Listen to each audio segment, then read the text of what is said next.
This highlight takes into account the NASDAQ. If you're trading the ES, you guys know that it doesn't hurt to look at ancillary markets for influence, for compare and contrast to find value. A couple things happened here in the ES.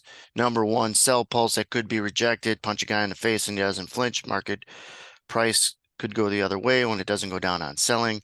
You got a cluster of shorts that came in here. When you get too many shorts, you often get too many buyers. Too many buyers is what's needed for the price of anything to go up. And then we got our friend up here in the upper right, the NASDAQ. And if you just put a consolidation box or highlight around the box that you could see several rotation highs in here, you always are suspecting that through this price, you could get some follow through, in this case, to the upside. So if the NASDAQ has a chance to fire up, it gives the additional fuel for the ES, which obviously is going to relate to the NASDAQ and vice versa, to go up as well. And so when we kind of play this out, look in the upper right, as it finally gets through 70, right in here, it does pop. It does leave this congestion area, which at the same time helps draw the ES in there. Let me rewind and show it again. Something that people should do with their own charts to be able to relive real time and to see things you might have missed, or to confirm the things you're watching that help make your predictive skills a little sharper. Again, you get, let me roll this down.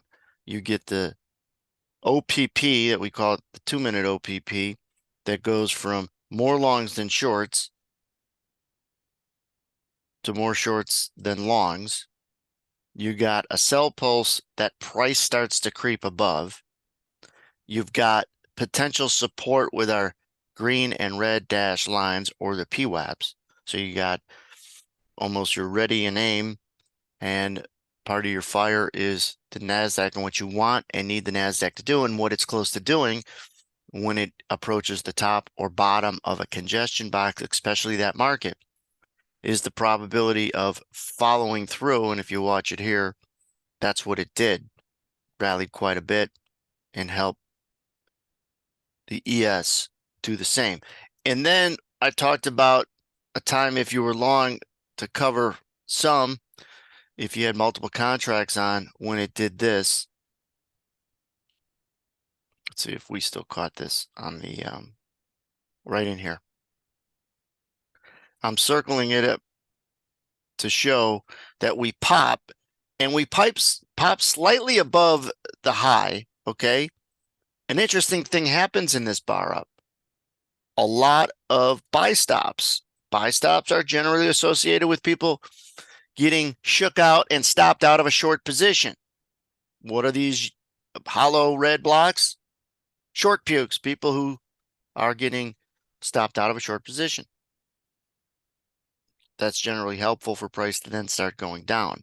So you see that, 793, this number right here is how many contracts were executed as buy stops, something we know that others don't.